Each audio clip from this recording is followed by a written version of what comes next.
Vamos, amores, para mais um dia de nossas aulas. Vamos lá com o nosso sonzinho da semana.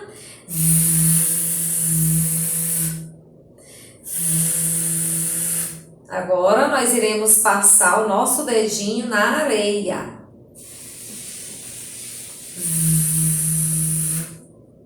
Peneira. Vaca, vela. E hoje nós temos um momento muito legal, nosso momento atividade. Vamos deixar aqui o sonzinho e vamos pegar o nosso caderno de criatividade,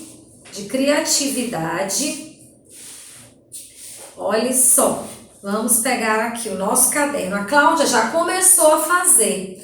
Você vai abrir nesta página aqui, ó, rolinho. Mas, Cláudia, eu não tenho rolinho. Olha o que a Cláudia fez.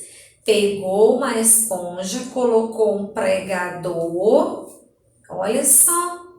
Colocou tinta aqui, amarela, vermelha, a tinta que você tiver na sua casa. Molha na tinta e começa a fazer o seu desenho. Você vai fazendo o seu desenho, tudo bem? O que você quiser fazer. Olha só. Molha novamente na tinta e vai espalhando. Pronto.